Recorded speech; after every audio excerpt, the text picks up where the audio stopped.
Porque normalmente renda fixa, né, quando você fala renda fixa, é uma coisa conservadora, tem ali o CDB, tem ali o título público e tal, mas tem muita coisa por trás disso, né? Além da gente ter toda a dinâmica de juros, de cenário fiscal, de inflação, de cenário, inclusive, fiscal, inflação e juros internacional impactando todas as nossas decisões aqui, a gente Paula, também... isso assusta as pessoas. É isso que assusta as pessoas. Olha, exato, assustando porque minha é muita audiência coisa.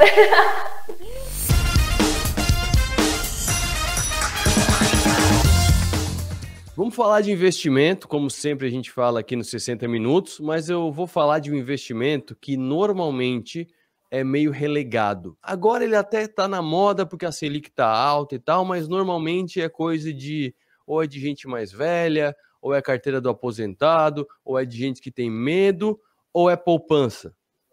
Renda fixa não é poupança, renda fixa é muito mais do que poupança. E para falar sobre isso, eu tenho comigo aqui para explicar os tipos de renda fixa e as vantagens da renda fixa frente aos outros investimentos, frente à renda variável. Paula Lopes, head da mesa de renda fixa da Wise. Muito boa tarde. Boa tarde, tudo bem? Tudo certo. Paula, primeiro apresenta como é que vocês recebem as dúvidas das pessoas, como é que vocês aí de dentro da Wise veem o investidor em relação à renda fixa. É mais ou menos como eu falei mesmo, é uma coisa mais vista para gente medrosa e para gente mais velha? Na verdade, tem o famoso clichê, né, de que se você é conservador, você aplica em renda fixa, e se você tem um perfil ali mais arrojado, você obviamente vai para renda variável, né? E não é exatamente assim que funciona. A gente consegue usar a renda fixa para diversos perfis de investidores, desde os mais conservadores para os mais arrojados ali também, porque tem diversas ferramentas ali, né? Diversos investimentos no mundo de renda fixa, cada um com o seu objetivo, cada um com o seu perfil, cada um para a necessidade ali de cada cliente. Então, quando a gente recebe aqui, né, as dúvidas dos clientes e tal, a gente mostra como é o mundo da renda fixa fora desse clichê de que é só para conservador, e a gente consegue explorar bastante possibilidades ali para trazer uns retornos legais nas carteiras dos clientes com a renda fixa. Teve uma notícia que foi destaque no Suno Notícias. Renda fixa chega a 12 milhões de investidores com alta de 27% em 12 meses. O que aconteceu no mercado nesses últimos 12 meses? Essa matéria, na verdade, é de setembro. Eu só usei como um gancho mesmo para mostrar que a renda fixa voltou à moda de verdade. É só a Selic ou tem algum outro fator que está levando as pessoas de volta, digamos assim, para a renda fixa? Boa. Essa matéria, inclusive, é muito interessante porque se baseia, né, num estudo da própria B3, que eles fazem esporadicamente, não, como se fala essa palavra? A gente vai ter que cortar essa periodicamente. Periodicamente, isso. Essa matéria, então, na verdade, ela está baseada num estudo da B3, tá? Que eles fazem os levantamentos dos investimentos, não só de renda fixa, mas todos os investimentos, renda variável, enfim. E, de fato, aumentou bastante o número de investidores de renda fixa do ano passado para cá, né? E aí a gente vê diversos fatores. O principal, com certeza, é a questão da Selic, porque a gente veio ali do começo de 2021 com uma Selic a 2% ao ano, e agora a gente está próximo de 14% aí, né, a 13,75% ao ano. Então, antigamente, ali, né, no último ano, os investidores que não viam muito retorno na renda fixa, preferia se arriscar um pouco mais ali, ou procurar outras ferramentas ali, outros investimentos para ter um pouco mais de retorno, agora voltaram para a renda fixa, né? Outro impacto também que teve bastante nesse crescimento de números de investidores, não só foi a Selic, mas também foi a inflação. O ano passado, a inflação no ano foi de 10,06%. E aí a gente tem instrumentos de renda fixa, né? Tem investimentos em renda fixa que acompanham a inflação. Então, o investidor estava ali muito preocupado, não só com a Selic baixa, enfim, mas também em manter o poder de compra, né? Porque a gente estava com uma inflação muito alta. Então, isso fez um grande número ali de investidores buscarem mais renda fixa. E esse número total, na verdade, não veio nem só de migração, tá? De pessoas que já investiam em outras coisas e não tinham uma renda fixa no caso, mas também de pessoas que começaram a investir no geral, que não investiam em nenhuma classe de ativos e entraram de fato ali para o mercado, né? Buscando mais investimentos. Então, isso contribuiu bastante ali para o aumento de CPFs de investidores, principalmente em renda fixa. O Brasil tem pode-se dizer até que é uma armadilha, porque existe o ato de poupar e existe um produto financeiro chamado poupança, que eu, sinceramente, não sou muito fã. E, normalmente, as pessoas que estudam um pouco mais não são muito fãs da poupança. ela continua sendo a porta de entrada, né, para investimento de renda fixa, porque tem os investidores que eles, principalmente os mais jovens, eles já vão em algo mais tipo investidor mesmo, de ação, fundo imobiliário talvez um pouco mais conservador que ação, às vezes criptoativos, que daí vai lá para o outro extremo, ou então quando vai entrar na renda fixa, a pessoa começa, não, eu estou guardando um dinheirinho na poupança. Continua sendo a porta de entrada. Daí a pessoa pula para onde? Pula para que título? Que opções que a pessoa que hoje está na poupança, que está vendo esse vídeo, ela pode migrar para ter uma rentabilidade melhor? Legal, esse é um assunto muito interessante. Inclusive, nessa pesquisa que a gente estava comentando ali mesmo, né, feito pela B3, mostra que em 2020 a gente tinha ali um volume alocado na poupança maior do que o volume alocado em outros ativos de renda fixa, como CDBs, LCIs, LCAs e até os créditos privados, que daí depois eu entro mais um pouco em detalhe. E agora, em 2022, isso virou, né, basicamente. Então, o volume alocado na poupança está menor do que os outros ativos de renda fixa. Isso é muito legal, porque apesar da poupança, né, todo mundo conhecer, e até quem não investe, assim, você fala poupança, já sabe ali o que é, né? Isso é muito legal porque mostra que as pessoas estão percebendo, estão descobrindo, estão estudando e aprendendo que tem outras formas ali de a gente investir com uma segurança igual ou melhor do que a poupança e com uma rentabilidade muito melhor também, né? Porque às vezes as pessoas atrelam uma poupança com, é o mais seguro que tem, é o mais seguro que tem. E isso não é verdade. A gente tem outras opções tão seguras quanto e que oferecem uma rentabilidade melhor. Então, é muito legal ver que de 2 anos para cá teve bastante migração, apesar do número de investidores de poupança, né, do volume da poupança ainda ser muito grande, a gente viu ali uma migração, crescer um pouco ali em relação aos demais ativos de renda fixa. E aí, eu acho que assim, um primeiro passo, uma coisa mais lógica ali da pessoa que quer já migrar para a poupança sem mudar muito o perfil ali de aplicação, sem ter que assumir um risco necessariamente muito maior e tudo mais, mas que ela consegue remunerações, né, taxas melhores, a gente está falando dos ativos bancários, né, que são os casos dos CDBs, das LCIs e das LCAs.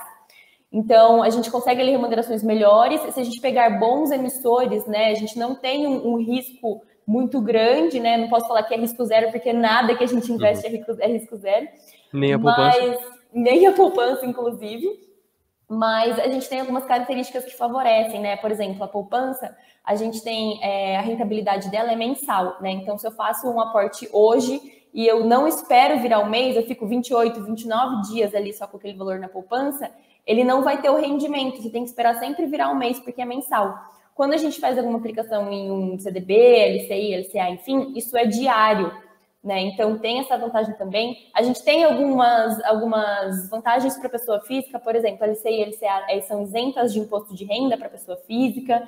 Então, assim, são muitos benefícios e a gente tem taxas melhores ali, né? Inclusive, acho que válido, é super fácil até de achar na internet hoje comparativo de poupança com algum desses outros ativos, né? Então, o pessoal acaba entendendo ali esses benefícios que tem de fazer a migração e que, de fato, poupança nem acho que deveria ser considerado como investimento, assim mesmo, né? Eu acompanho mais profundamente o mercado financeiro, mas eu acompanho em vários níveis diferentes. Tanto vendo como é que é feita a gestão de um fundo e analisando fundamentos e tal, quanto vendo como os influenciadores tratam mais basicamente. E tem algo que eu noto, antes de a gente entrar até nos tipos de investimento, até para quebrar algumas barreiras das pessoas, é que parece que o investimento em renda variável, ele é menos variável, digamos assim. Tu começa aqui embaixo e tu vai subindo numa linha bem constante. Não estou falando da rentabilidade, pelo amor de Deus, estou falando do aprendizado. E aí a pessoa vai acostumando e tal, e cada vez vai aprendendo mais, vai conseguindo tomar decisões mais facilmente sozinha. A renda fixa parece que ela é muito básica, muito super básica, quando está na poupança, tesouro direto, CDB de liquidez diária e tal. Aí, de repente, ela faz um degrau gigante, que é quando você vai mexer com pré-fixados, porque daí vem os próprios influenciadores que tratam disso e dizem, não, porque o pré-fixado, se acontecer isso e aquilo, e a economia vier para cá e a inflação for para lá, e daí não vale, mas se for o contrário, você vai ficar rico. Não existe, assim, um problema na comunicação de quem entende do mercado para quem quer entender do mercado, nessa questão de passar para a página 2 da renda fixa, de fazer uma transição mais tranquila do básico para a pessoa ir aprendendo devagarinho a renda fixa? Porque eu estou falando de mim um pouco, porque eu com muito esforço consigo entender essas análises, mas eu não vejo o meio do campo, eu vejo de tipo o básico do básico, que com uma semana de estudo você consegue entender e saber o que você está fazendo, até algo que eu levaria meses para entender.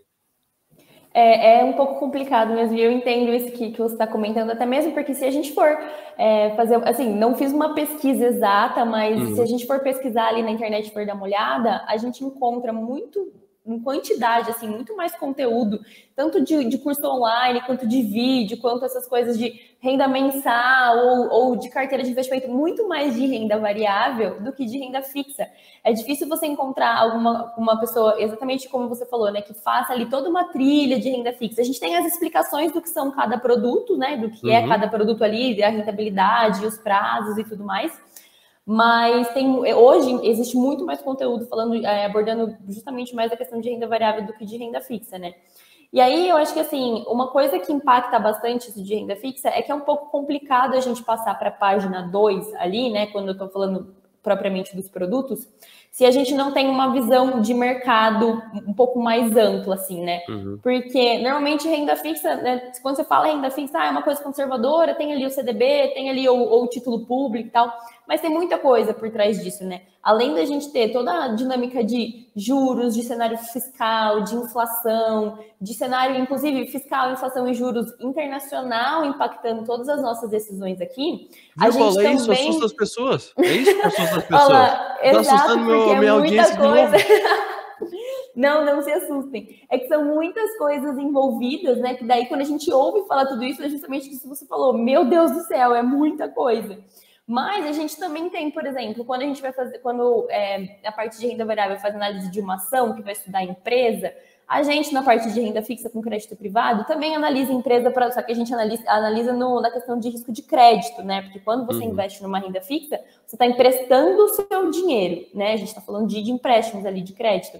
Então, tem algumas coisas muito, muito parecidas, mas, de fato, eu acho que esse senso comum que foi criado de que a renda fixa ela vai ficar lá na sua carteira sem ter variações, ou que ela é só para conservador, esse senso comum que foi criado, quando isso se rompe vendo quais são todas as alternativas que a gente tem no mercado de renda fixa, leva um susto, né? Porque renda variável já é esperado que oscile muito, que tenha muitas variáveis e que tenha muitas coisas influenciando. Renda fixa, todo mundo está acostumado achando que é o basicão. E tem muita coisa por trás, né? Só que não é nada de bicho de 7 cabeças, não é nada complicado. Eu acho que, assim, quem já estuda mercado de renda variável, quem entende de investimento, quem principalmente um investidor que já sabe as próprias metas, os próprios objetivos, né? Que isso acho que é a principal coisa antes de você passar para estudar para algum tipo de produto, alguma classe de ativos. Não fica fácil no fim do dia ali de entender, você começa a fazer as ligações. O que os juros têm a ver com o papel? O que a inflação tem a ver com o papel? Mas então pré-fixado, eu vou fixar ali a minha taxa. Então, se o juro subir, eu vou ter uma taxa travada contra uma taxa no mercado maior. Putz, deixei dinheiro na mesa, né? Começa a fazer umas associações assim de uma forma mais fácil, mas de fato não é só o basicão, a renda fixa que você falou, né? As pessoas acabam assustando mesmo. Então, aí tem algumas associações, né, que a gente acaba ficar acostumado, né, ali a ler, a observar a questão de juros e de inflação.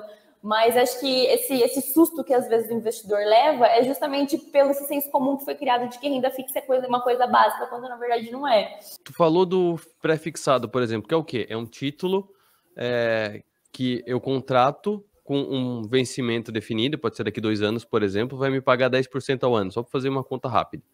Ele vai me pagar 10% ao ano lá no fim. Então, na verdade, é um compromisso agora para o fim. E aí vai oscilando no meio do caminho, é isso que o pessoal meio que tem uns mini infartos no caminho.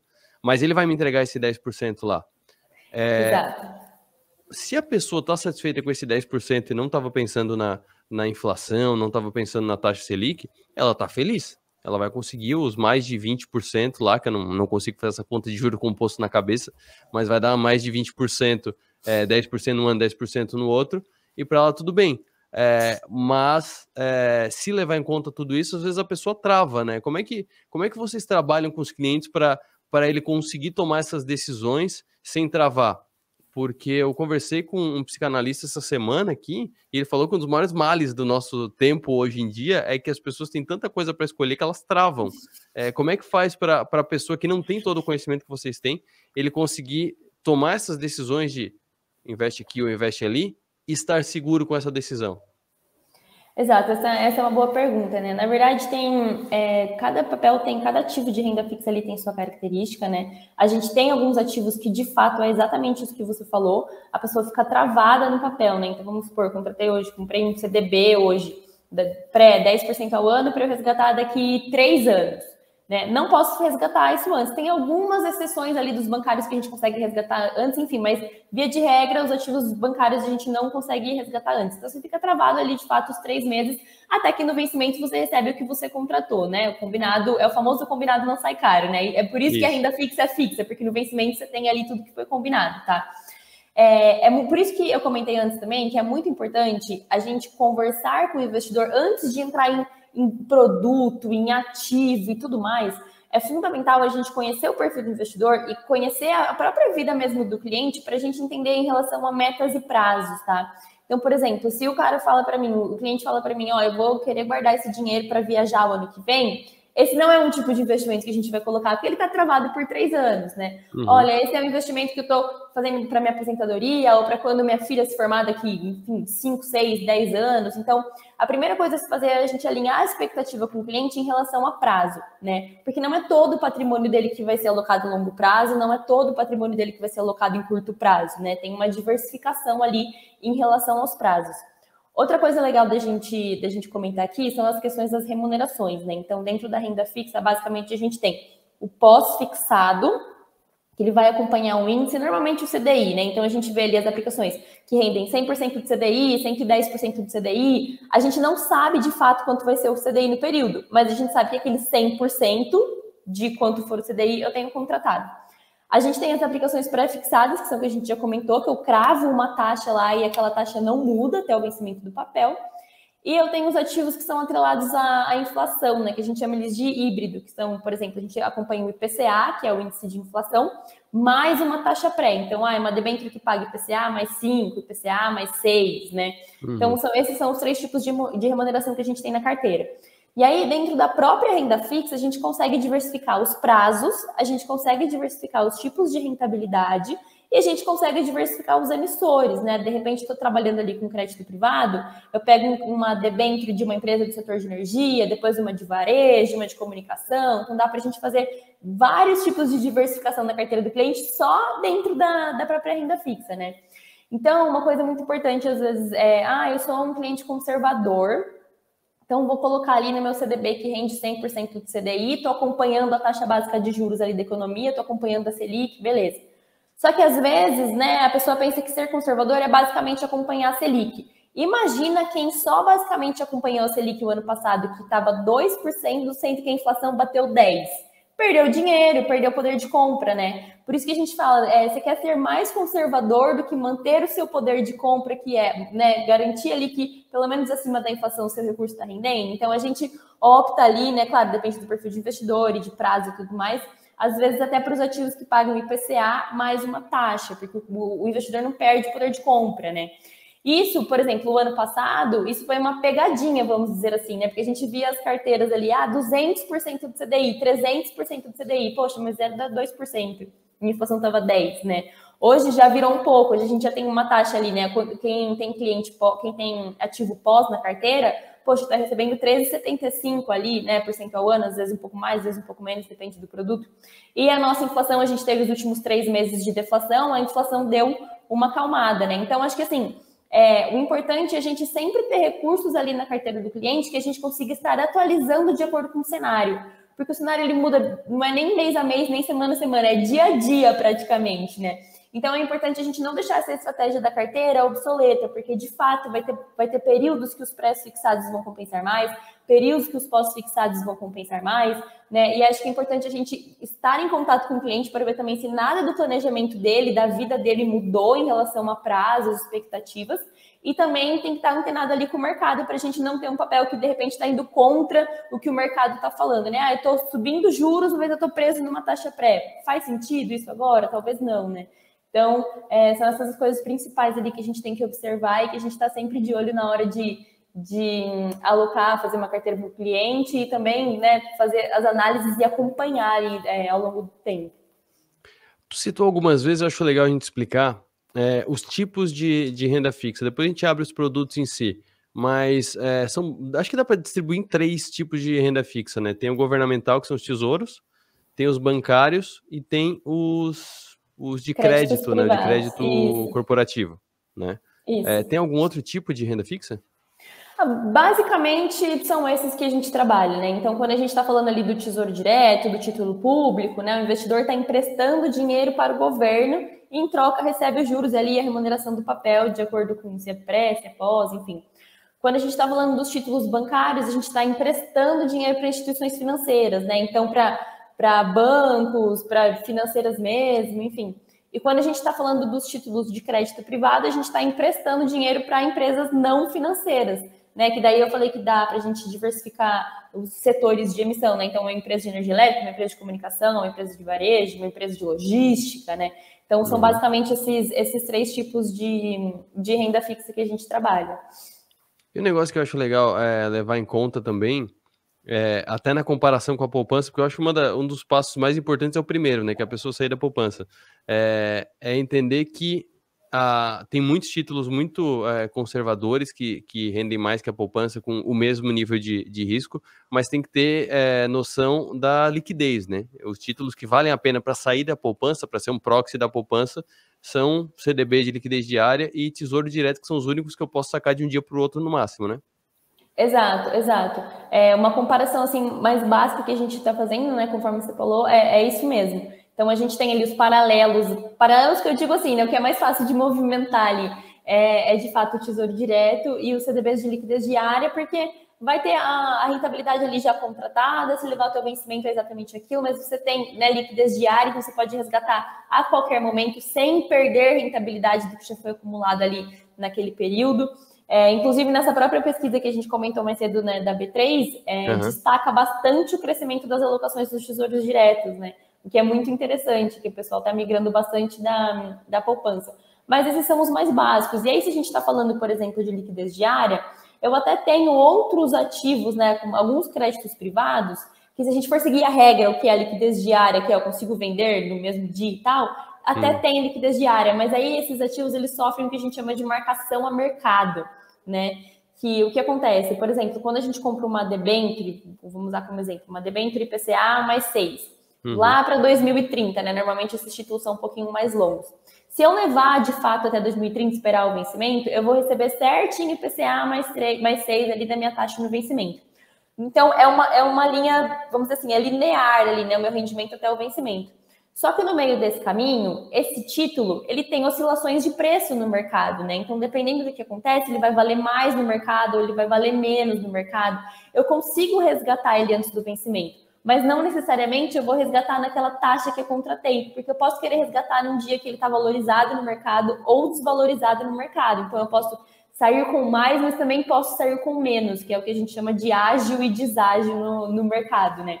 Então, exige um pouco mais de entendimento ali, né, na hora de fazer a alocação nesses títulos. Não deixam de ser bons, são excelentes para as carteiras dos investidores, inclusive esse fato da gente ter essa movimentação faz com que a gente tenha perspectiva de saída ali, né, de resgate dos títulos antes do vencimento com ganho, o que é legal, mas não é uma coisa que o investidor consegue definir. Eu vou aplicar para um vencimento de 2030, mas eu quero sair em tal data, não tem como garantir isso, né?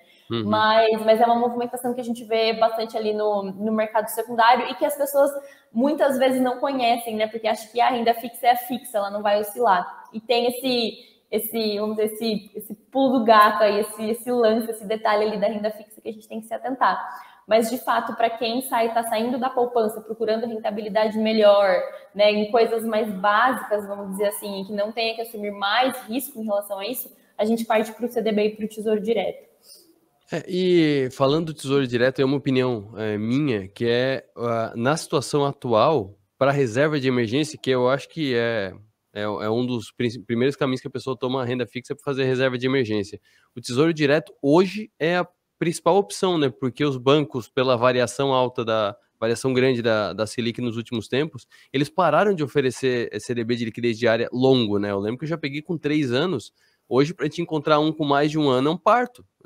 Então ele vai render até 1 ano, depois ele vai te devolver o dinheiro com rendimento na hora que ele vencer, com a tabela de imposto de renda lá em cima. Se tu pegar o Tesouro Direto, tu vai segurando ele, porque a reserva de emergência para não ser usada mesmo, né? A reserva de emergência para ficar lá mofando, então ele vai rendendo e não para de render e vai caindo o imposto de renda, né? No fim, nos grandes números lá, no fim, a diferença é grande, né? Exato, isso é muito importante, inclusive, né, a questão da tributação. Então, a renda fixa, ela segue ali a tabela regressiva de imposto de renda. Então, a maior alíquota que a gente tem, que é se a gente faz um resgate do investimento, né, antes de ele completar 6 meses, é de 22,5% sobre o rendimento, não sobre o total aplicado. E a menor alíquota, que é depois que passa de 2 anos, que vai para 15%. Então, se a gente faz uma aplicação ali no CDB de liquidez diária de 1 ano, por exemplo, e a gente não precisa, né? Chegou nesse 1 ano, a gente não precisa do valor, mas venceu, então você vai receber de volta. E aí já tem essa alíquota maior. Então, é exatamente isso que você falou. Acaba que o Tesouro Selic, né, que a gente chama, que é o pós-fixado e tudo mais, é a melhor opção que a gente tem hoje ali para a reserva de emergência, né? E não só para a reserva de emergência, eu acho que é uma coisa muito importante de comentar que a gente tem a nossa reserva de emergência ali para não ser usada, claramente, mas ela está lá para emergências, né? Então, a gente não usa ela para as outras coisas. Mas eu acho que é sempre importante também, conforme o investidor for fazendo aportes recorrentes, né, e tudo mais ali para incrementar a carteira, a gente ter sempre um tantinho ali de saldo nessa liquidez diária que a gente consegue aproveitar, que a gente costuma chamar de caixa para oportunidades. Né? Porque às vezes o cliente tem uma carteira montada ali, mas de repente alguma situação de mercado, algum ativo específico que vem com uma taxa muito legal, que faz total sentido no mercado, para a gente não ter que desfazer a carteira que o cliente já tem, que às vezes não é bom a gente desfazer naquela hora, né, por causa das oscilações que eu comentei. A gente tem sempre ali uma reservinha para a gente entrar e mantendo a carteira do cliente atualizada, né? Inclusive é por isso que é muito importante a gente diversificar os prazos nas carteiras dos clientes, para periodicamente ali a gente ter vencimentos para a gente conseguir ir realocando. Paula, muito obrigado pela participação aqui no programa, por essas dicas aqui da renda fixa, a renda fixa que ela é realmente pouco falada, porque ela não é muito atraente, né? Ela não tem aquele carisma que tem do investimento de bolsa, até porque você não vê grandes filmes sobre investimentos em renda fixa, você vê grandes filmes sobre operadores da Bolsa de Valores, né? Você vê o dinheiro, não, como é que é o nome? Esqueci o nome, Wall Street. Você vê o Wall Street sobre operações de bolsa de valores, não sobre títulos de renda fixa, né? Exato, é exatamente isso. Mas é o que você comentou, eu acho que falta, assim, no geral, claro, né, as pessoas, falta também material e divulgar, mas tem muitos assuntos de renda fixa que são poucos falados, às vezes a gente vai pesquisar e não acha coisas muito aprofundadas sobre isso. Mas eu acho que isso está mudando, né? Já saiu ali a pesquisa da B3 com investidores ali migrando para renda fixa. Claro que boa parte disso é pelos juros que a gente tem mais alto, mas eu acho que cada vez mais as pessoas estão buscando conhecer, né? E foi uma oportunidade muito legal, porque eu acho que boa parte dessas pessoas que migraram, né, mais para renda fixa agora, que começaram a investir na renda fixa, de fato olharam para a Selic mais alta, mas para poder investir foram atrás e pesquisaram e tiveram mais informações, né? E acho que é isso que é o objetivo aqui, a gente sempre trazer mais informação ali em relação aos investimentos para os clientes, para ficar mais transparente, todo mundo falando de igual para igual, para todo mundo entender, né, como que funciona a renda fixa, porque a renda fixa tem a sua mágica, tem seu toque especial ali, né?